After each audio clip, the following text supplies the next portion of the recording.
واقعہ کربلا تاریخ کا دردناک واقعہ ہے۔ یہ اقتدار کی جنگ نہیں تھی، اقدار کی جنگ تھی۔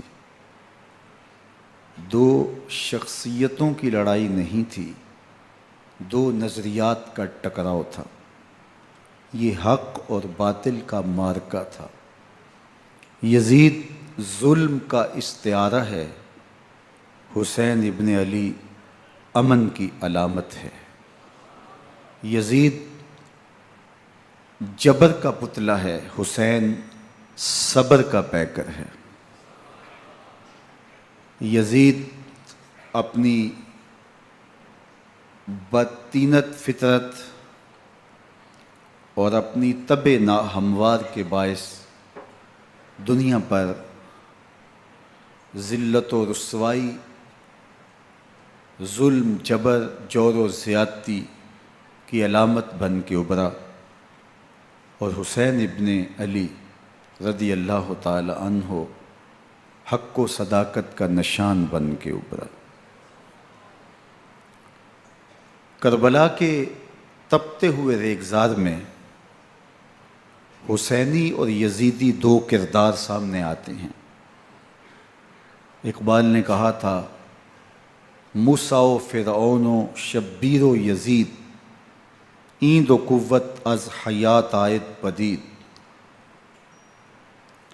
زندہ حق از قوت شبیری است، باطل آخر داغ حسرت میری است، سرخ رو عشق غیور از خون او، شوخی ای مصرع از مضمون او، تا قیامت قطع استبداد کر، موج خون او چمن ایجاد کر۔ یزید بہدل کی بیٹی محسون کا ناپاک بیٹا تھا، اور حسین محمد عربی کی بیٹی فاطمہ کا شہزادہ تھا۔ یزید دمشق کے اطراف میں سرجون اور جریر، اختل جیسے اوباشوں کے جھرمٹ میں پل کے جوان ہوا۔ حسین کے گھر کا دروازہ مسجد نبوی کے اندر کھلتا تھا۔ یزید نشے میں دھت ہو کر کے نمازیں چھوڑ دیتا تھا۔ حسین کی کربلا کے اندر بھی نماز تہجد قضا نہیں ہوئی۔ یزید ظلم کا دوسرا نام ہے، حسین امن کی علامت ہے۔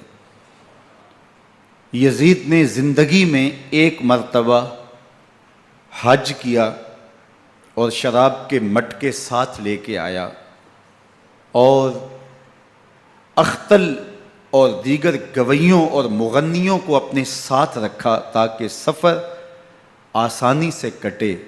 حسین ابن علی نے 25 حج سواری ہونے کے باوجود پیدل کیے۔ یزید حج بیت اللہ کے بعد مدینہ المنورہ آیا اور شراب کی ایک مجلس بپا کی۔ حضرت امام حسین رضی اللہ تعالی عنہ جب وہاں پہنچے تو شراب کی پھیلی ہوئی بدبو کو محسوس کرتے ہوئے فرمایا، یہ بو کیسی ہے؟ تو نشے میں دھت یزید بولا، یہ شام میں بنتی ہے، اور ایک جام منگوایا اور اس کو پیتے ہوئے دوسرا جام حضرت امام حسین رضی اللہ تعالی عنہ کی طرف بڑھاتے ہوئے کہا، ابا عبداللہ لیجئے۔ تو حضرت امام حسین رضی اللہ تعالی عنہ نے فرمایا، میں اس کی طرف دیکھتا بھی نہیں ہوں، اور پھر وہ عشقی اشعار پڑھنے لگا۔ جب یزید کی شراب نوشی کا منظر امام حسین رضی اللہ تعالی عنہ اپنی آنکھوں سے دیکھ چکے تھے تو مجھے بتاؤ، یزید کے ہاتھ پہ امام حسین کا پاک ہاتھ کیسے آتا؟ حضرت امام حسین رضی اللہ تعالی عنہ جس ماحول میں پلے تھے، جس ماحول میں پرورش پائی تھی، جس ماحول میں رہے تھے، وہ پاکیزہ اور تقدس ماحول تھا۔ اور یزید کبھی اطراف دمشق میں، کبھی غوطہ میں، کبھی الخضرہ محل میں، اور کبھی کہاں اور کبھی کہاں داد عیش دیتا رہا اور لہو و لعب کے اندر مصروف رہا، اور اس کی زندگی ان چیزوں سے عبارت تھی۔ وہ محرمات کو حلال قرار دیتا، شراب نوشی اس کی ہڈیوں میں رچی ہوئی تھی، اور شریعت بیضا کا مذاق اڑایا کرتا۔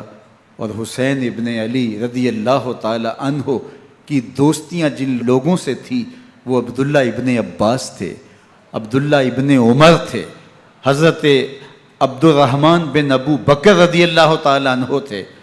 یزید تو جوا کھیلتا رہا، یزید تو قمار بازی کرتا رہا، یزید تو شراب نوشی کرتا رہا، اور حسین ابن علی مسجد نبوی کے ممبر میں حضور کے پہلوؤں میں بیٹھتے رہے۔ زمانے نے وہ منظر دیکھا کہ سرخ رنگ کے جوڑے پہنے ہوئے حسنین کریمین حجرہ فاطمہ سے نکلتے ہیں، کم عمری کی وجہ سے کبھی گرتے ہیں کبھی سنبھلتے ہیں، اور آقا کریم خطبہ ارشاد کر رہے ہیں، خطبہ چھوڑ کے حضور نے شہزادوں کو اٹھا لیا۔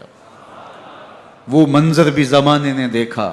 حضرت عبداللہ بن شداد کہتے ہیں کہ حضور سجدے میں تھے اور سجدہ اتنا طویل ہو گیا، ہمیں لگا یا تو وحی کا نزول ہو رہا ہے یا پھر اللہ کا حکم آ گیا اور اللہ کے محبوب کی روح قبض کر لی گئی۔ لیکن میں نے جب نظریں اٹھا کے ننکیوں سے دیکھا تو کیا منظر تھا کہ حسین ابن علی حضور کی پشت پہ بیٹھے ہوئے اور میرے آقا سجدے کو طول دے رہے ہیں۔ اللہ اکبر! حسین کے لیے پیغمبر کے سجدوں کو طول دیا جا رہا ہے۔ حسین ابن علی کبھی ممبر پہ حضور کی اطراف میں بیٹھتے ہیں، وہ منظر بھی دنیا نے دیکھا کہ حضور کے مبارک کندھوں پر حسین ابن علی بیٹھے ہیں اور حضور کی زلفوں کو پکڑا ہوا ہے۔ تو حضرت عمر رضی اللہ تعالیٰ عنہ دیکھ کے کہتے ہیں واہ واہ کیسی سواری میسر آئی حسین ابن علی کو۔ تو میرے آقا مسکرا کے کہتے ہیں عمر سواری دیکھتے ہو سوار بھی تو دیکھو۔ اللہ اکبر! حضرت اسامہ بن زید بن حارثہ رضی اللہ تعالیٰ عنہ فرماتے ہیں رات کا ایک پہر گزر گیا اور مجھے حضور سے کوئی کام تھا، میں آقا کریم کی خدمت میں حاضر ہوا، در دولت پہ دستک دی، حضور تشریف لائے تو چادر اوڑی تھی، بکل کی ہوئی تھی میرے حضور نے، تو میں نے اپنی حاجت کہی تو حضور نے میری حاجت پوری کر دی۔ لیکن ایک منظر میں نے دیکھا کہ حضور نے جو چادر کی بکل فرمائی تھی اس کے اطراف میں پہلوؤں میں ابھار تھے، جس طرح اندر کوئی ہو۔ مجھ سے نہ رہا گیا، میں نے پوچھ لیا، میں نے کہا بندہ نواز چادر کے اندر کیا ہے؟ فَكَشَفَهُ، تو حضور نے چادر کو کھول دیا۔ فَإِذَا الْحَسَنُ وَالْحُسَيْنُ عَلَىٰ وَرِكَيْهِ، تو کہتے ہیں میں نے اپنی آنکھوں سے دیکھا، ایک پہلو سے امام حسین لپٹے ہوئے تھے، ایک پہلو سے امام حسن لپٹے ہوئے تھے۔ فرمایا یہ میرے بیٹے ہیں، یہ میری بیٹی کے بیٹے ہیں، اے اللہ میں ان سے پیار کرتا ہوں، تو بھی ان سے پیار کر، جو ان سے پیار کرے اس سے بھی پیار کر۔ ان کی محبت کا درس دیا، ان کے پیار کا سبق پڑھایا، کہا ان سے پیار کرنے والا میرے سے پیار کرنے والا ہے، ان سے بغض رکھنے والا میرے سے بغض رکھنے والا ہے۔ ان کی تکلیف حضور کو بے چین کر دیتی تھی۔ حضرت سیدہ فاطمہ الزہرا رضی اللہ تعالی عنہ کے گھر کے قریب سے گزرے تو حضرت امام حسین کے رونے کی آواز آ رہی تھی، تو آقا کریم علیہ السلام نے فرمایا کہ فاطمہ حسین کو چپ کرواؤ، الا تعلمی ان بقاءہ یؤذینی، تو جانتی نہیں حسین کا رونا مجھے دکھ دیتا ہے۔ حسین ابن علی کو حضور رونے نہیں دیتے تھے، ان کو دکھی نہیں ہونے دیتے تھے، کیونکہ رسول اللہ صلی اللہ علیہ وسلم جانتے تھے کہ یہ کتنے دکھ سہے گا، کتنی تکلیفوں سے گزرے گا اور کتنے مصائب سہے گا۔ زمانے نے وہ گھڑیاں بھی دیکھیں کہ حضرت حذیفہ بن یمان رضی اللہ تعالیٰ عنہ فرماتے ہیں کہ میں حضور کی خدمت میں نماز مغرب کی ادائیگی کے لیے حاضر ہوا، اور میں نے یہ اجازت خاص طور پہ اپنی ماں سے اس شرط پہ لی تھی کہ امی آپ مجھے اجازت دیں، میں حضور کی خدمت میں حاضر ہوتا ہوں، مغرب کی نماز بھی ادا کروں گا اور پھر حضور سے عرض کروں گا حضور میرے لیے اور میری ماں کے لیے بخشش کی دعا کر دیجئے۔ ماں نے اس شرط پہ اجازت دے دی اور میں حضور کی خدمت میں آ گیا، نماز مغرب ادا کی، سلام پھرا تو میرے دل میں آرزو تھی میں حضور سے عرض کروں حضور میرے لیے اور میری ماں کے لیے مغفرت کی بخشش کی دعا کر دیں، لیکن حضور عبادات میں ذکر میں نوافل میں ایسے مشغول ہوئے کہ میں آرزو رکھنے کے باوجود بھی عرض نہ کر سکا۔ خیر نماز عشاء کا وقت ہوا، اذان پکاری گئی، حضور مصلی پہ آئے، نماز پڑھی، سلام پھرا، تو میرے دل میں پھر خیال آیا کہ ماں سے ایک نماز کی چھٹی لی تھی، نمازیں بھی 2 ہو گئیں، ماں نے جاتے پوچھنا ہے حضور سے میرے لیے اور اپنے لیے مغفرت کی بخشش کی دعا کروائی تھی، تو کیا جواب دوں گا؟ اور حضور اٹھے اور کاشانہ اقدس کی طرف چل دیے۔ اب میرے دل میں یہ خیال رہ کے آ رہا تھا کہ ماں کو کیا جواب دوں گا؟ میں تو حضور سے بخشش و مغفرت کی دعا کروا ہی نہیں سکا۔ جب حضور چل پڑے تو غیر ارادی طور پہ میں بھی حضور کے پیچھے چل پڑا۔ چلنے میں تھوڑی سی رفتار تیز ہو گئی، جس سے قدموں کی آہٹ پیدا ہوئی۔ تو جب آواز پیدا ہوئی تو حضور نے رخ پھیرے بغیر فرمایا من ھذا، میرے پیچھے پیچھے کون آ رہا ہے؟ پھر خود ہی کہا حذیفہ تو نہیں؟ تو میرا دل دھڑک رہا تھا، قل تو نعم، میں نے کہا جی حضور میں حذیفہ ہوں۔ فرمایا ما حاجتک غفر اللہ لک ولامک، کیا کام ہے؟ اللہ تجھے بھی بخش دے، تیری ماں کو بھی بخش دے۔ اب جو کام تھا وہ جنبش لب سے پہلے ہی ہو گیا، یہاں تو لفظوں کا سہارا بھی نہیں لینا پڑتا، وہ بند لبوں کی بولیاں بھی سنتے ہیں۔ اقبال بولا ہے فروغت صبح آثار و دہور، چشم تو بی نندائے ما فی الصدور، تیری نظر تو سینوں کے چھپے راز بھی دیکھتی ہے۔ تو کہا ما حاجتوں کا غفر اللہ لک ولامک، اللہ تجھے بخش دے، تیری ماں کی بھی مغفرت کر دے، کیا کام ہے؟ اب جو کام تھا وہ تو ہو گیا۔ تو میرے حضور نے ارشاد فرمایا حذیفہ سنو، ابھی ایک فرشتہ آیا ہے جو اس سے قبل دھرتی پر پہلے کبھی نہیں آیا، آج پہلی مرتبہ اللہ سے اجازت لے کے 2 کام کرنے آیا ہے۔ ایک تو مجھے سلام کرنے آیا ہے، اور دوسرا خوشخبری دینے آیا ہے کہ آپ کی بیٹی فاطمہ جنتی عورتوں کی سردار ہے، اور حسن اور حسین جنتی جوانوں کے سردار۔ ایک طرف یزید ناپاک میسون کا پلید بیٹا، اور ایک طرف محمد عربی کا نواسا، فاطمہ کے دودھ کا اثر، علی المرتضیٰ کے خون کی تاثیر، رسول اللہ صلی اللہ علیہ وسلم کے کندھوں پہ بیٹھنے والا۔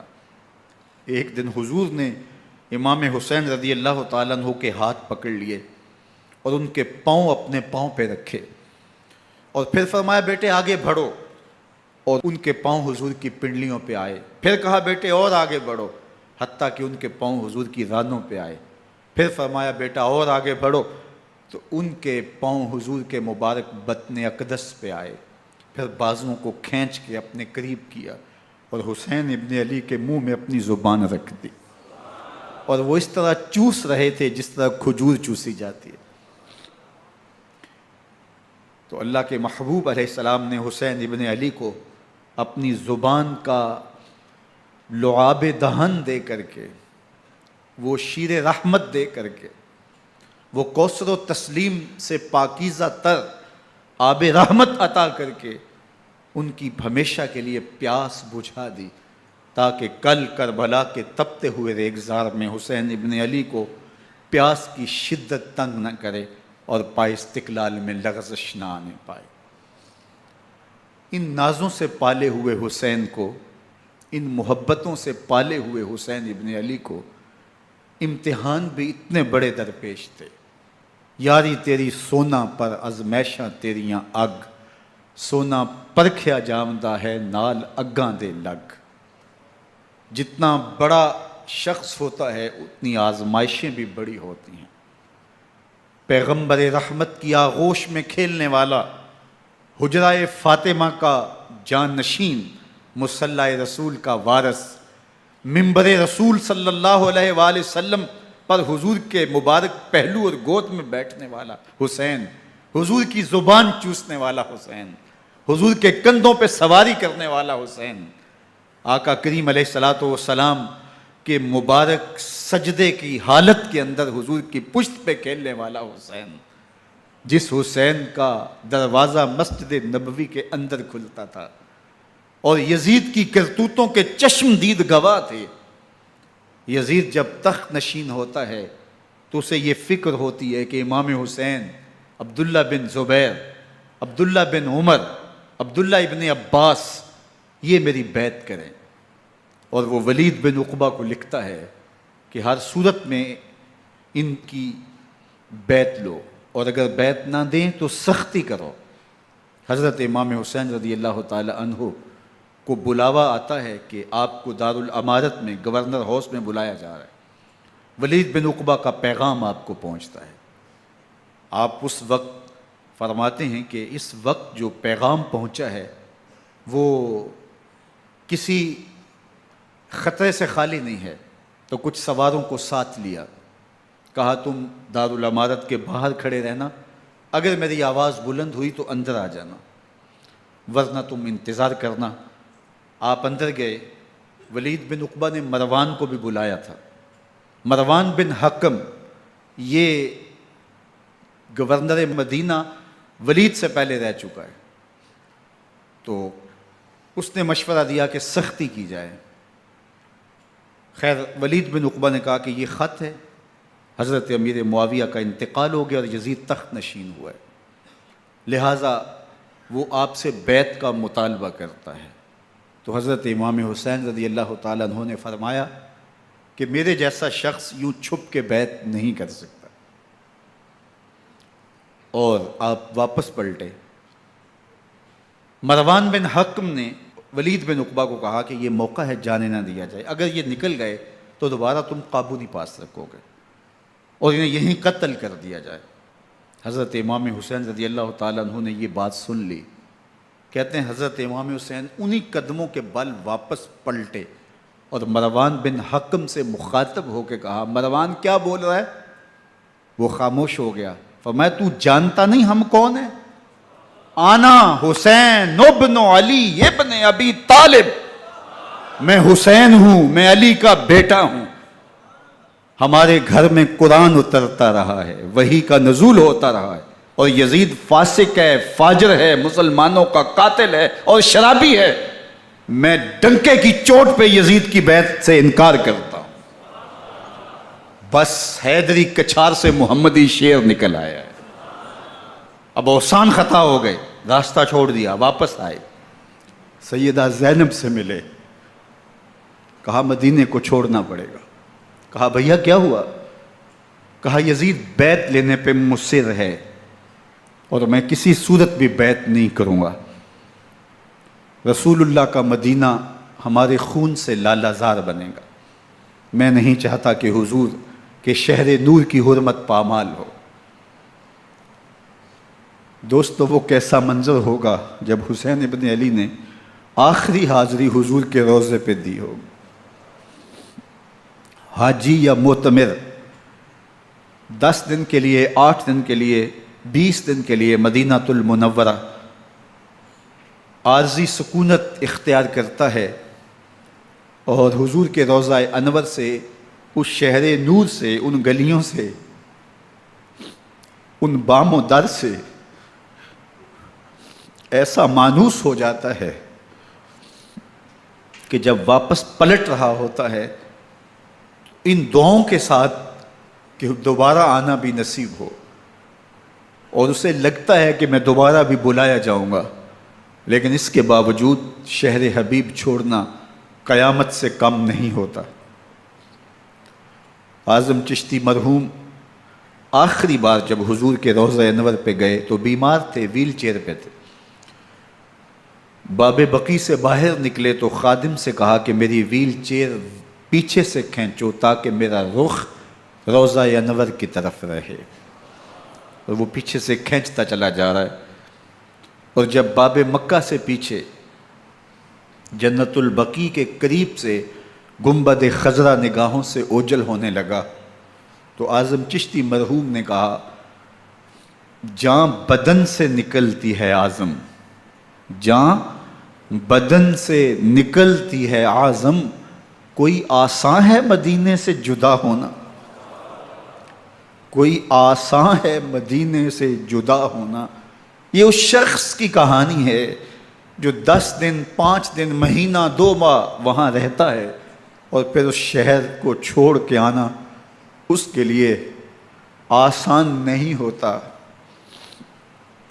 اور مجھے بتاؤ کہ حسین جو پیدا مدینے میں ہوا، جس کے گھر کا دروازہ مسجد نبوی کے اندر کھلتا تھا، جو مسجد نبوی کے اندر پرورش پا کے جوان ہوتا ہے اور مدینے کی گلیوں میں کھیلتا رہا، اس حسین ابن علی کے لیے مدینہ چھوڑنا، اور پھر وہ اس بات کا علم اور شعور رکھتے تھے کہ یہ آخری بار حضور کے در پہ حاضری ہے، دوبارہ اس شہر نور میں نہیں آ سکوں گا، تو کیا قیامت ہوگی اور کیا منظر ہوگا۔ محمد بن حنفیہ کے علاوہ خاندان نبوت کے جتنے لوگ تھے ان سب نے شہر مدینہ کو الوداع کہا، اور رات کے موقع میں مدینہ المنورہ کو، مسجد نبوی کو چھوڑ کر کے مکہ کی جانب عازم سفر ہوئے۔ 3 شعبان المعظم کو مکہ المکرمہ پہنچتے ہیں، ادھر کوفیوں کے خطوط آنے شروع ہو جاتے ہیں۔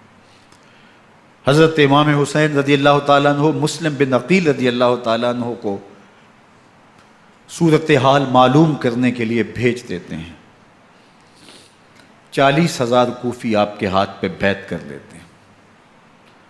ادھر 25 پیدل حج کرنے والے حضرت امام حسین 8 ذی الحج کو احرام باندھتے ہیں، لیکن آپ کو پتہ چلتا ہے کہ حاجیوں کے روپ میں قاتل چھپا دیے گئے، تو آپ اس احرام کو حج کی بجائے عمرے میں بدلتے ہیں اور کوفے کی جانب عازم سفر ہوتے ہیں۔ کائنات والو، ذرا سینے پہ ہاتھ رکھ کے دیکھو کہ یہ کتنا مشکل مرحلہ تھا۔ اس دین کی آبرو کو بچانے کے لیے حضرت امام حسین رضی اللہ تعالیٰ عنہ نے کتنا بڑا قدم اٹھایا۔ آپ کے بہیخہ، دوست، احباب عبداللہ بن عمر یہ سارے روکتے ہیں، عبداللہ بن عباس کہتے ہیں حضرت نہ جائیے، الکوفی لا یوفی، کوفی کبھی وفا نہیں کرتے، آپ کے والد کو وہاں شہید کیا گیا، لیکن آپ ایک فرض کو نبھانے جا رہے ہیں۔ میرے غم گسارو، میرے مہربانوں، نہ روکو مجھ کو جانے دو، مجھے نانے کے دی کی ڈوبتی کشتی بچانے دو، میں جاتا ہوں کہ دنیا پر وفا کا نام رہ جائے، میں رہوں نہ رہوں پر عظمت اسلام رہ جائے۔ میں نہیں جاتا تو نبی کے گھر کی آن جاتی ہے، میں نہیں جاتا تو نبی کے گھر کی آن جاتی ہے، تمہارا دین جاتا ہے، میری غیرت ایمان جاتی ہے۔ حضرت امام حسین یہاں سے چلتے ہیں، ابھی راستے میں ہی پہنچتے ہیں کہ یہ خبر آتی ہے کہ کوفے والوں نے بے وفائی کر دی، حضرت مسلم بن عقیل رضی اللہ تعالیٰ عنہ کو شہید کر دیا گیا، نعمان بن بشیر معزول کر دیے گئے، ابن مرجانہ ابن زیاد وہاں متعین کر دیا گیا جو سخت گیر شخص تھا، اور اس نے لوگوں کو ڈرایا دھمکایا، اور کوفے کے لوگوں کے دل بدل گئے اور وہ بیتیں توڑنے لگے۔ وہ منظر مسجد کوفہ کا کتنا دلگداز تھا، جب امام نماز کے لیے کھڑے ہوئے تو 40,000 لوگ آپ کے پیچھے تھا۔ جب سلام پھیرا اور امام نے دیکھا کہ پیچھے لوگ نہیں ہیں، پھر لوگوں نے اپنے دروازے بھی بند کر لیے۔ رات کی تنہائیاں ہیں اور حضرت مسلم بن عقیل کو کوئی پناہ دینے والا نہیں ہے، لوگوں نے دروازے بند کر لیے کہ کہیں ہمارے گھر میں نہ آ جائیں اور ہم مشقت اور حکومتی تشدد کا شکار نہ ہوں۔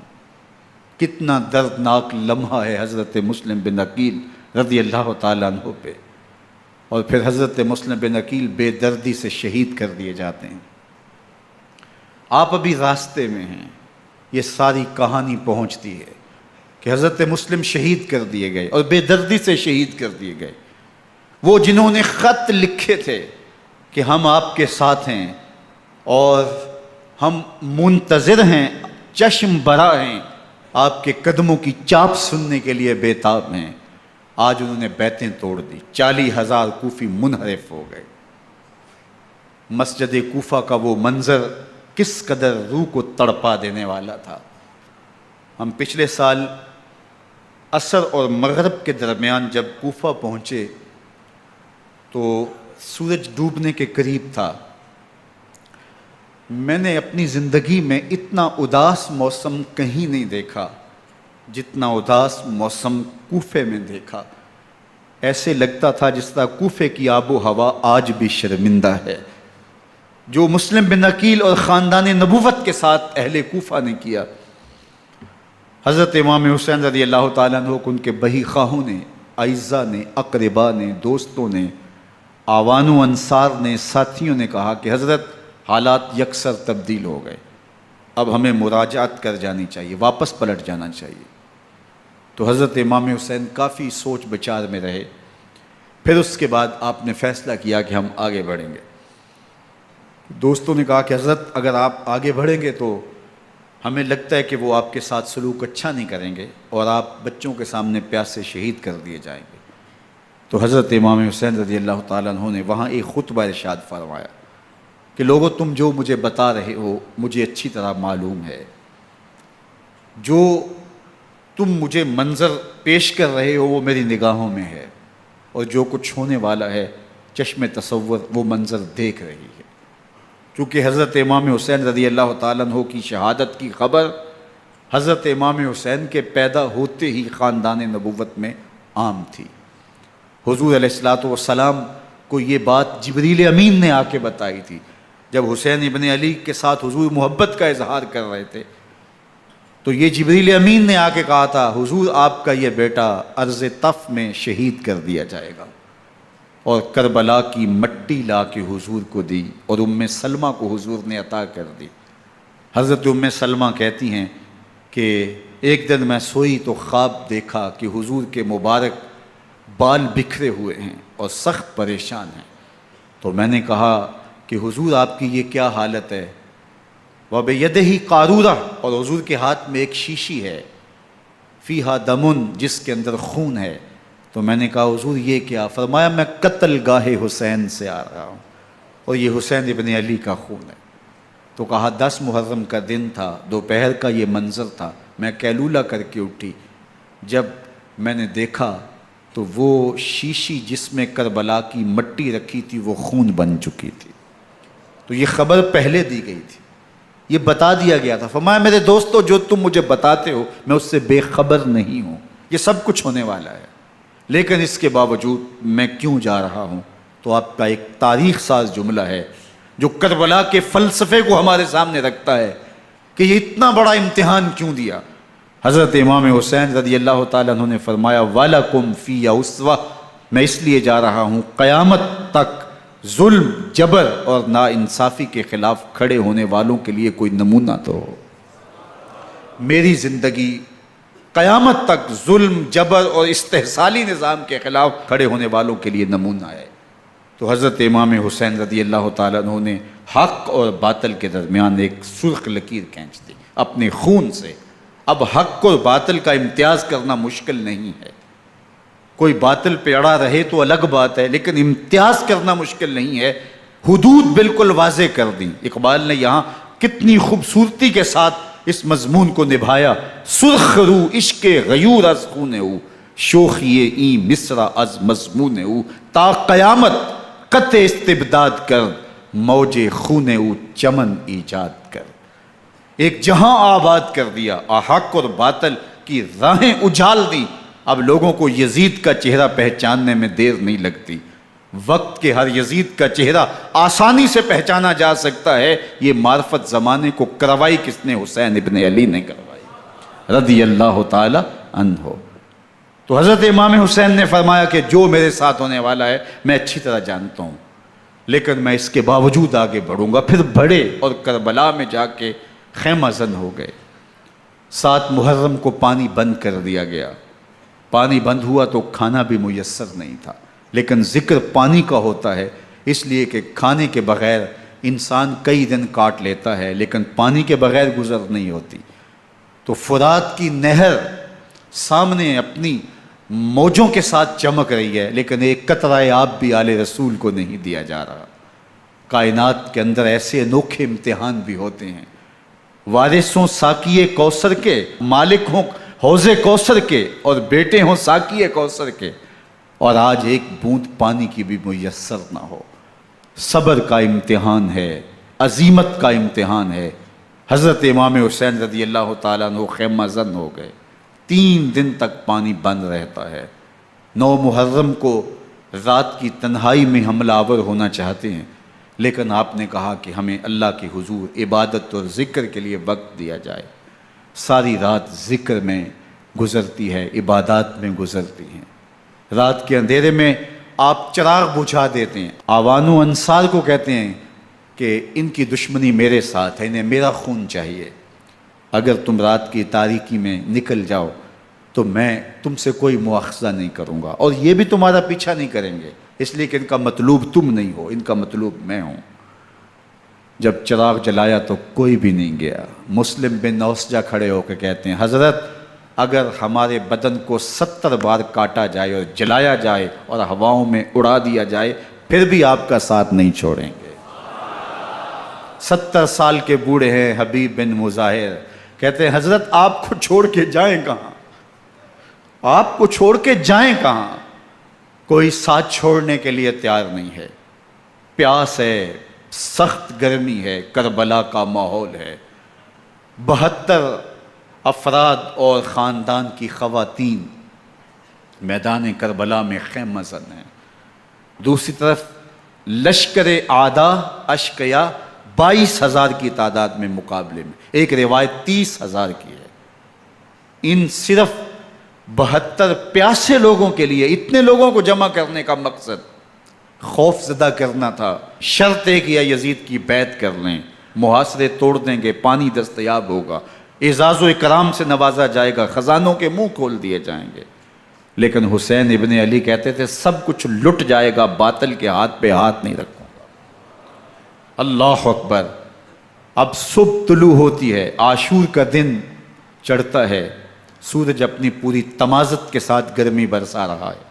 آج خاندان نبوت کا امتحان زمانے نے دیکھنا ہے۔ رسول اللہ کا لعاب چوسنے والا اس کے صبر کا آج امتحان ہے۔ حضور کے کندھوں پہ کھیلنے والے حسین کا آج امتحان ہے۔ اللہ اکبر۔ حسین ابن علی تمام حجت کرتے ہیں میں نے تمہارا کچھ نہیں بگاڑا، میں نے کسی کا خون نہیں کیا، میں نے کوئی زیادتی نہیں کی، تم کیوں میرے قتل کے در پے ہو؟ تم جانتے نہیں میں کون ہوں؟ میں تمہارے نبی کا نواسا ہوں، رسول اللہ صلی اللہ علیہ وآلہ وسلم کے کندھوں پہ کھیلتا رہا ہوں، حضور کا لعاب چوستا رہا ہوں، اور میں بوسہ گاہ رسول صلی اللہ علیہ وآلہ وسلم ہوں۔ لیکن ان اشقیاء کے دل پر کوئی چیز اثر انداز نہیں ہوتی۔ ایک ہور ہے، اللہ اس کے دل میں نرمی ڈالتا ہے۔ پہلے تو امام حسین کو گھیر کے لے کر کے آتا ہے، لیکن بعد میں وہ قافلہ یزید سے قافلہ حسین کی طرف آ جاتا ہے۔ امام حسین فرماتے تو دنیا میں بھی ہور ہے، آخرت میں بھی ہور ہے، آزادی مل جاتی ہے۔ باقی 22,000 کا لشکر جرار امام حسین کے قتل کے در پائے ہے۔ پھر تاریخ نے خاندان نبوت کا وہ انوکھا امتحان دیکھا۔ حضرت امام حسین کے بچے بالخصوص خواتین پیاس کی شدت میں حلق خشک ہیں۔ حضرت سکینہ تڑپ کے اپنے باپ سے کہتی ہیں کہ مجھے 6 ماہ کے لیے اصغر کی پیاس نہیں دیکھی جا رہی۔ بچے کو ہاتھوں پہ اٹھاتے ہیں اور نہر فرات کے کنارے پہنچ کے فرماتے ہیں اشقیاء سے مخاطب ہو کے تمہارا معاملہ میرے ساتھ ہے، اس 6 ماہ کے بچے نے تمہارا کچھ نہیں بگاڑا، اور چلو بھر کے اس کا حلق سیراب کرنا چاہتے ہیں۔ ایک 2 شاخہ تیر آتا ہے جو حضرت علی اصغر کے گلے کو چیر دیتا ہے۔ راوی لکھتے ہیں کہ وہ عام تیر نہیں تھا، جانوروں کو شکار کرنے کے لیے جو بڑے تیر ہوتے ہیں وہ 2 شاخہ تیر تھا۔ وہ گردن کو کاٹ دیتا ہے، خون بہنے لگتا ہے، گردن لٹک جاتی ہے۔ حضرت امام حسین وہ بہتا ہوا خون اپنے چلو میں لیتے ہیں اور آسمان کی طرف اچھال کے کہتے ہیں مالک حسین کی یہ قربانی بھی قبول فرما۔ یہ تماشا لبے بام نہیں ہے۔ بچہ بیمار ہو، ڈاکٹر جواب دے دیں، ماں باپ کے ہاتھ پھول جاتے ہیں۔ زندگی کی سانسیں ابھی چل رہی ہوتی ہیں، لیکن ڈاکٹر کہے کہ یہ میرے بس کا روگ نہیں ہے، کہیں اور لے جاؤ، تو زندگی کا لف و نشر غیر مرتب ہو جاتا ہے۔ میں سلام پیش نہ کروں حسین ابن علی کو، 6 ماہ کا علی اصغر ہاتھوں میں دم توڑتا ہے، گردن لٹک جاتی ہے، خون بہہ رہا ہے۔ اب خیموں کی طرف بڑھ رہے ہیں لیکن زبان پہ شکایت نہیں ہے، کہتے ہیں مالک حسین کی یہ قربانی قبول کر لے۔ اب خیموں کی طرف آنا، شہر بانوں ام رباب سیدہ زینب حضرت سکینہ سلام اللہ علیہا کا سامنا کوئی آسان کام نہیں تھا، لیکن حسین ابن علی آتے ہیں، شہزادے کو یہاں خیموں کے قریب رکھ کے کہتے ہیں کہ یہ حوض کوثر سے سیراب ہو گیا ہے۔ اللہ اکبر، کوہرام مچ جاتا ہے خیموں کے اندر، کیا منظر ہوگا اور ان کو کن الفاظ کے پیرائے میں ڈھال کر کے ان کیفیات کو بیان کیا جا سکتا ہے جو اہل بیت کے خیموں کے اندر علی اصغر کی شہادت کے بعد کا منظر رقم ہو رہا ہوگا۔ اللہ اکبر، ادھر اشکیا آوازیں دے رہے ہیں، مبارزت کے لیے پکار رہے ہیں۔ زمانے نے پھر وہ منظر بھی دیکھا کہ جوان بیٹے کو 18 سال کی کمائی حضرت امام حسین میدان عمل میں بھیج رہے ہیں۔ وہ علی اکبر جو حسین کا نور نظر ہے، آنکھوں کا قرار ہے، دل کی تسکین ہے۔ اور پھر حضرت علی اکبر جب گھوڑے کی زین سے فرش زمین پہ گرتے ہیں تو باپ کو آواز دیتے ہیں، اور حضرت امام حسین جو ہے وہ آگے جا کے بیٹے کی لاش اٹھاتے ہیں۔ اللہ اکبر، 18 سال کے بیٹے کی لاش کو کندھوں پہ اٹھا کے خیموں تک لاتے ہیں اور ہاتھ پھیلا کے کہتے ہیں مالک حسین کی یہ قربانی بھی قبول فرما۔ کبھی قاسم بن حسن کی لاش اٹھا کے لاتے ہیں، کبھی اون و محمد کی لاشیں اٹھا کے لاتے ہیں، بھتیجوں کی، بھانجوں کی، بھائی عباس کے کٹے ہوئے بازو اور زخموں سے چھدا ہوا لاشا۔ کیا کیا قیامتیں تھیں جو اس کربلا کے ایک میدان کے اندر نہیں توڑی گئیں۔ حضرت امام حسین پر دکھ پہ دکھ، تکلیفوں پہ تکلیفیں، اب 71 لاشیں اٹھا کے خیموں تک پہنچا چکے، اور ادھر مبارزت کی دعوت دی جا رہی، آؤ میدان عمل میں آؤ، اب دیر کیوں کر رہے ہو۔ رسول اللہ کا حرم، رسول اللہ کی شہزادیاں جو نازوں میں پلی تھیں، وہ کلیاں جو شبنم کا بوجھ بھی گوارا نہیں کر سکتی تھی، آج مصیبتوں کے پہاڑ ٹوٹ گئے۔ حضرت امام حسین کبھی شہربانوں کو، کبھی ام رباب کو دلاسا دیتے ہیں، کبھی حضرت زینب کو کہتے ہیں۔ حضرت زینب کربلا کے اس میدان کے اندر بڑے حوصلے کے ساتھ اپنے بھائی کے ساتھ کھڑی رہی، اپنے 2 بیٹے راہ خدا میں پیش کیے، ان کی لاشیں وصول کیں، لیکن زینب جس جرأت کے ساتھ، جس پامردی کے ساتھ اس سارے منظر کو حوصلے کے ساتھ سہتی رہی، وہ یقیناً حوصلہ سیدہ زینب سلام اللہ علیہا کا ہی ہے۔ لیکن یہ وہ منظر تھا کہ زینب کا دل بھی ڈول گیا جب حسین ابن علی گھوڑے پہ بیٹھنے لگے، اور ان کو گھوڑے میں بٹھانے والا کوئی نہیں تھا، اور جو بھی سوار جاتا پھر واپس اس کی لاش ہی آتی اور حسین ابن علی لے کے آتے۔ آج حسین ابن علی جا رہے ہیں، زندگی کا سارا سرمایہ لٹ رہا ہے، حضرت زینب سلام اللہ علیہا سنبھل نہیں رہی۔ حضرت امام رضی اللہ تعالیٰ عنہ اٹھے اور آپ نے حضرت زینب کو صبر کی تلقین کی اور کہا کہ صبر ہی بہترین ذریعہ ہے اور اللہ کی قربت کا ایک بہترین سبب ہے، اور ان کو صبر کی تلقین کرتے ہوئے فرمایا کہ میرے بعد تم نے اس ذمہ داری کو سنبھالنا ہے، اور ان مخدرات اسلام کی، ان شہزادیوں کے پردے کی تم نے حفاظت کرنی ہے۔ اور پھر گھوڑے کی زین کس کے امام حسین لشکر اشکیا کی طرف بڑھتے ہیں۔ اب خیموں سے سسکیوں کی آواز آ رہی ہے، ان کا سردار، ان کا تاجدار آج سب کو چھوڑ کے کربلا کے میدان کی طرف بڑھ رہا ہے۔ جرم کیا کیا، قصور کیا کیا، اس نے کیا زیادتی کی کہ آج نیزوں اور انیوں کے مقابلے میں 22,000 کا لشکر حضرت امام حسین پہ ٹوٹ پڑتا ہے۔ آپ پھر تمام حجت کرتے ہیں میں نے کسی کو قتل نہیں کیا، خون ناحق نہیں بہایا، میرے خون کے درپے کیوں ہو، اپنی آخرت کیوں برباد کرتے ہو، تم جانتے نہیں میں کون ہوں، میں تمہارے نبی کا نواسا ہوں۔ لیکن ابن زیاد کہتا ہے مقابلے میں آؤ۔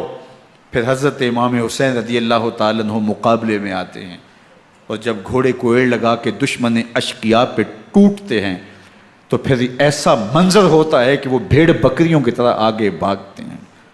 71 زخم کلیجے پہ لیے شجاعت کا یہ پیکر جب میدان میں آتا ہے، آواز آتی، یہ کون ذی وقار ہے، بلا کا شاہ سوار ہے، لباس ہے پھٹا ہوا غبار سے اٹا ہوا، تمام جسم نازنی چدا ہوا کٹا ہوا، یہ نبی کا نور عین ہے، یہ بالیقین حسین ہے، یہ حسین ابن علی ہے رضی اللہ تعالیٰ عنہ۔ پھر چاند بادلوں میں گھر جاتا ہے، شامی غنڈے تیر برساتے ہیں، تلواروں سے آپ کے بدن پر ضربیں لگاتے ہیں اور نیزوں سے آپ کے بدن کو پرو دیتے ہیں۔ جب آپ کا پیراہن بعد میں اتارا گیا تو آپ کے پیراہن میں 122 سوراخ تیروں کے تھے، 33 زخم تلواروں کے اور 34 گھاؤ نیزوں کے تھے۔ جب گھوڑے کی زین سے فرش زمین پر آئے، بدن چھلنی تھا، زخم زخم سے خون بہہ رہا تھا، 3 دن کا پیاسا حسین، اللہ اکبر، بدن زخموں سے چور، 71 لاشیں کلیجے پہ لیے، مخدرات اسلام کے پردے کا خیال دل میں الگ ہے، لیکن گھوڑے کی زین سے جب فرش زمین پہ امام حسین آتے ہیں، زبان پہ ہائے نہیں، نالا و شیون نہیں، چیخ و پکار نہیں، آتے ہی پیشانی سجدے میں رکھتے ہیں اور پکارتے ہیں اللہم ردن بقضائک وصبرن علی بلائک تسلیما لامرک سبحان ربی الاعلی۔ مالک گھر لٹا کے، بچے لٹا کے، خاندان سب کچھ قربان کر کے، اپنے بدن کو زخموں سے چھلنی کروا کے، تیروں اور نیزوں کی انیوں سے اپنے آپ کو زخمی کروا کے، تیرے حضور سر جھکا کے یہ اقرار کرتا ہوں کہ حسین تیری تقدیر پہ راضی ہے، مالک تو بھی بتا، تو بھی حسین پہ راضی ہوا ہے کہ نہیں ہوا۔ آواز آ رہی ہے، اس پیاسے پر علی شیر خدا کو ناز ہے، اس نواسے پر محمد مصطفیٰ کو ناز ہے۔ اوروں نے بھی سجدے کیے پر اس کا عجب انداز ہے، اس نے وہ سجدہ کیا جس پر خدا کو ناز۔ حسین ابن علی رضی اللہ تعالیٰ عنہ کا سر انور دستے قاتل نے تب کاٹا جب وہ سجدے میں جھکا ہوا تھا۔ یزید نے کہا میں بیعت لوں گا، امام حسین نے کہا کبھی بھی نہیں دوں گا، یہ سر کٹ سکتا ہے جھک نہیں سکتا۔ سر کاٹ کے نیزے کی نوک پہ چڑھا دیا گیا اور یہ اس بات کا اعلان تھا کہ ہم جیت گئے اور حسینی ہار گئے، اور لشکر یزید میں غوغا مچ گیا، نقارے بجنے لگے کہ ہم جیت گئے، دیکھو امام حسین شہید کر دیے گئے، اور سر کاٹ کے نیزے کی نوک پہ چڑھایا گیا۔ لیکن لشکر یزید سے ہی آواز آئی یہ کیسا سر ہے جو کٹ کے بھی سر بلندی ہے، کٹ گیا ہے پھر بھی اونچا ہے، اللہ اکبر، یہ سر سجدے میں کٹا ہے، رب کے حضور عبادت کی حالت میں کٹا ہے۔ حسین آج بھی سجدے میں ہے، اللہ اکبر، حسین آج بھی سجدے میں ہے، بلکہ کٹے ہوئے سر کا رخ زمین کی جانب تھا اور کٹی گردن آسمان کی طرف، یوں نیزے پہ پرویا گیا۔ اللہ اکبر، ایک شاعر نے نقشہ کھینچا، بآنکھ سر نیزے پہ اور سوئے زمیں ہے روح، یعنی سجدہ ثانی کی ہے آرزو۔ رکعت کے 2 سجدے ہوتے ہیں، ابھی ایک سجدہ ہوا تھا کہ دست قاتل نے سر کاٹ دیا، کہا حسین کی پیشانی میں دوسرے سجدے کی تمنا مچل رہی ہے۔ یہ تھا حسین ابن علی کا سجدہ، ساری زندگی رب کے حضور سجدہ قضا نہیں ہونے دیا۔ آج پانی نہیں ہے، اللہ اکبر، آج تیمم کر لیتے ہیں، آج اپنے خون کو اوڑھ کر کے حسین نے اپنی پیشانی اپنے مالک کے حضور جھکا کر کے عظیمت کی وہ انوکھی داستان رقم کر دی کہ صدیاں گزرنے کے باوجود بھی ان کی یادوں کے چراغ روشن ہیں۔ جب حضرت امام حسین اور دوسرے آیان و انصار کو شہید کر دیا گیا تو ان کے سر نیزوں کی نوک پہ چڑھا دیے گئے، حضرت امام حسین کا کٹا ہوا سر اور باقی 71 افراد کے کٹے ہوئے سر نیزوں کی نوک پہ، اور 10 سواروں کو ابن سعد نے کہا کہ ان کو رون دو، اور گھوڑوں کی ٹاپوں تلے حضرت امام حسین رضی اللہ تعالیٰ عنہ اور ان کے آوان و انصار کو جو ہے وہ روندا گیا، حتیٰ کہ ان کی استخوان مبارک، ان کی ہڈیاں بھی چور چور ہو گئیں۔ روننے سے قبل ان کا لباس اتار لیا، ان کے کپڑے اتار لیے گئے۔ اللہ اکبر، کیسی دردناک گھڑیاں تھیں۔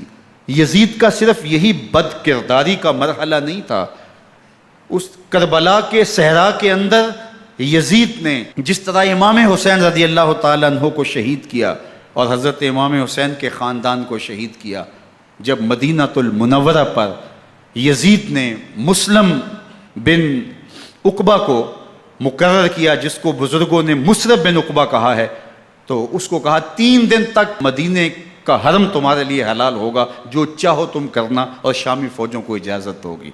تو وہاں بھی انہوں نے 10,000 تابعین اور 700 صحابہ کو شہید کیا۔ حضرت ابو سعید خدری رضی اللہ تعالیٰ عنہ گھر سے باہر نکلے، کافی بوڑھے ہو چکے تھے، تو انہوں نے حضرت ابو سعید خدری کو پکڑ لیا، کہا تم کون ہو؟ کہا مجھے ابو سعید خدری کہتے ہیں۔ تو کہا ہاں تمہارا نام سنا ہے، اور داڑھی سے پکڑ کے کھینچا اور کہا کہ ہے تمہارے پاس جو ہمیں دو؟ تو کہا کہ میرے پاس تو کچھ بھی نہیں، میں تو فقیر آدمی ہوں۔ تو ان کے گھر ان کو لے گئے، تو 2 کبوتر رکھے تھے حضرت ابو سعید خدری نے، تو وہ کبوتر لوٹ کے لے گئے۔ اللہ اکبر۔ حضرت ابن سنان رضی اللہ تعالیٰ عنہ کو، جو حضور کے علم بردار تھے فتح مکہ کے دن، ان کو ستو پہلے پلائے اور پھر ان کی گردن کاٹی گئی، اور کہا یہ ہے وہ ستو جو تم زندگی میں آخری بار پیو گے۔ ایک گھر میں داخل ہوئی شامی فوج، تو ایک خاتون کے ابھی بچہ پیدا ہوا تھا، اور قابلہ نے، دائیا نے وہ بچہ ماں کی چھاتی پہ لٹایا، اور وہ ماں کا پہلا دودھ پی رہا تھا۔ تو یہ جا کے کہنے لگے نکالو تمہارے پاس جو کچھ ہے۔ تو اس خاتون نے کہا تم جانتے ہو یہ بچہ کون ہے؟ تو انہوں نے کہا ہم نہیں جانتے۔ کہا یہ حضرت ابن ابی کبشہ انماری رضی اللہ تعالیٰ عنہ کا بچہ ہے، اور یہ وہ صحابی ہیں کہ جو بیت الشجرہ کے موقع پہ حضور کے ہاتھ پہ بیعت کرتے ہیں۔ انہوں نے اس چیز کا لحاظ نہ کیا کہ جو کچھ ہے وہ ہمیں دو، ورنہ تیرے بچے کو نہیں چھوڑیں گے۔ تو ماں بچے سے مخاطب ہو کے کہتی ہے، ابھی بچہ پیدا ہوا ہے اور ماں سے پہلا دودھ پی رہا ہے، کہ بیٹے اگر میرے پاس کچھ ہوتا، وہ قیمتی سے قیمتی چیز بھی ہوتی، تیری جان کے لیے قربان کرتی، لیکن اس وقت میرے پاس کچھ ہے نہیں۔ تو ایک شکی آگے بڑھا اور بچے کو ایک ٹانگ سے پکڑ کے کھینچ کے دیوار کے ساتھ پٹک کے مارا، جس سے دماغ کا بھیجا نکل گیا۔ کیا کیا زیادتیاں نہیں کی۔ 700 صحابہ حرہ کے واقعہ میں شہید کیے یزید نے، اور 10,000 تابعین شہید کیے۔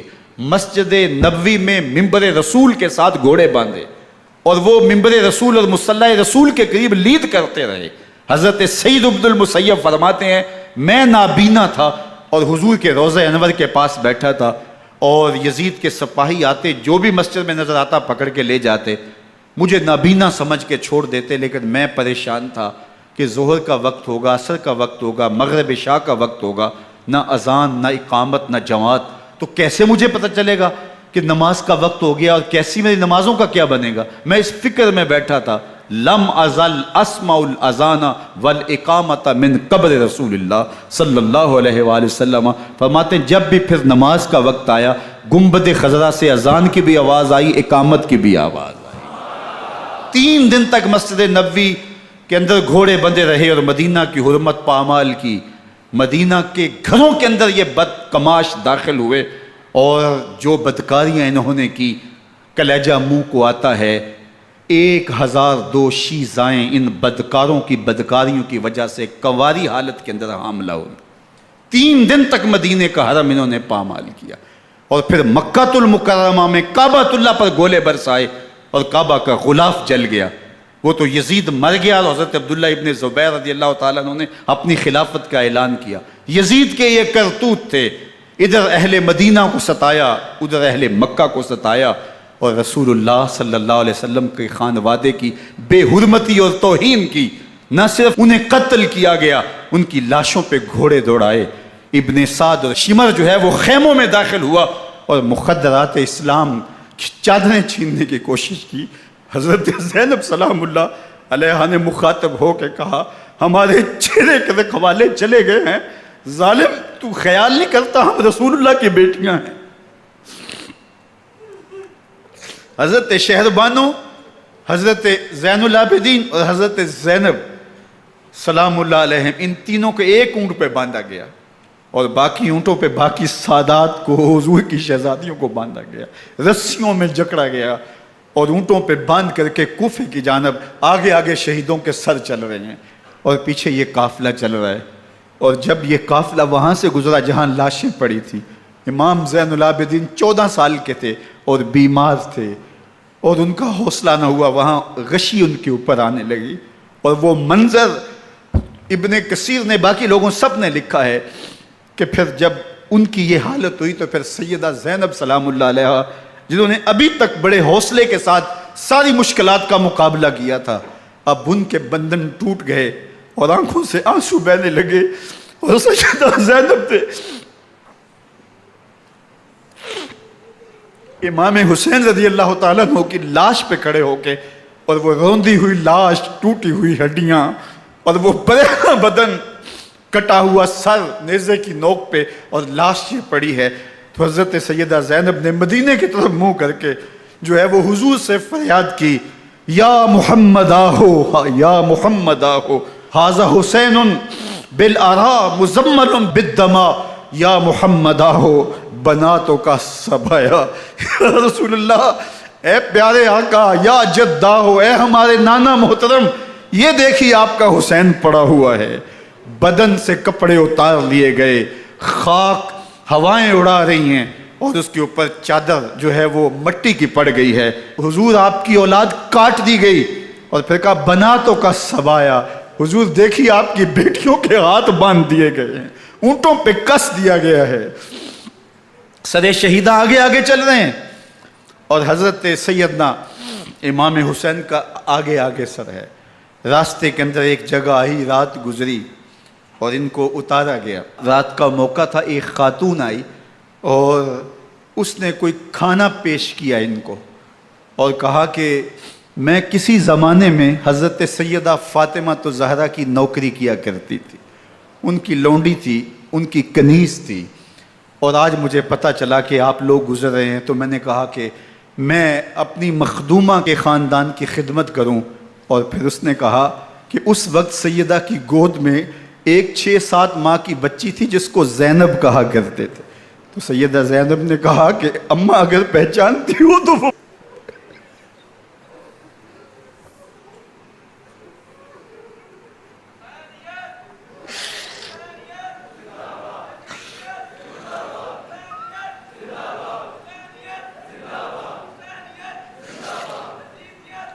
یہ تاراج اور لٹا ہوا کارواں پھر وہاں سے کوفے میں کیسے پہنچا، اور کوفے کے اندر سیدہ زینب سلام اللہ علیہا نے وہ یزید کے دربار میں، ابن زیاد کے دربار میں وہ جرأت آمیز جو باتیں کہیں، اللہ اکبر، زینب کی زبان میں علی کی خطابت بول رہی تھی، اور پھر دشمن اور دوست سارے رونے لگے، اور وہ کیا دل گداز منظر تھے۔ اور پھر یہ سروں کا قافلہ اور سادات کرام کا مشکیں کسی ہوئی ہیں اور اونٹوں پہ باندھے ہوئے، ان کو وہاں سے پھر قادسیہ، اور قادسیہ سے پھر دمشق یزید کے دربار میں پہنچایا گیا، اور وہاں سے یہ لٹے ہوئے خانمہ برباد تاراج لوگ مدینہ المنورہ میں کیسے پہنچے، اور اہل مدینہ نے کیسے استقبال کیا، اور وہ منظر کتنا دلگداز تھا جب اہل مدینہ زینب سے پوچھتے تھے زینب حسین کہاں ہے؟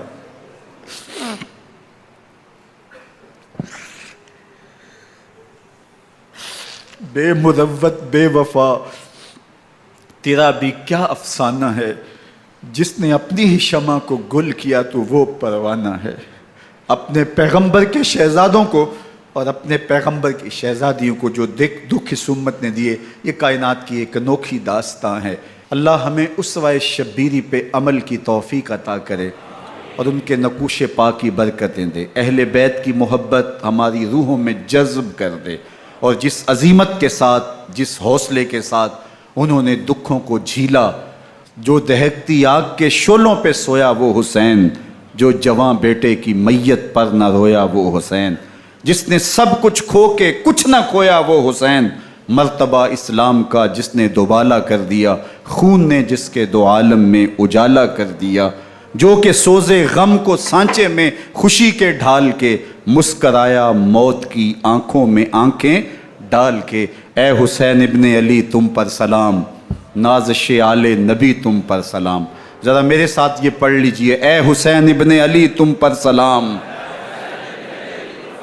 نازش آل نبی تم پر سلام، تم پہ لاکھوں رحمتیں لاکھوں سلام، اے شہیدان محبت کے امام، لالا گوں لالا بدن لالا کفن، اے چمن اندر چمن اندر چمن، زندگی ہی زندگی تیری حیات، ہے حیات اندر حیات اندر حیات، افتخار ملت بیضا ہے تو، رب کعبہ کی قسم یکتا ہے تو، فخر کا دل میں دریچہ باز کرنا چاہیے، جن کا تو آقا ہے ان کو ناز کرنا چاہیے۔ وآخر دعوانا ان الحمد للہ رب العالمین۔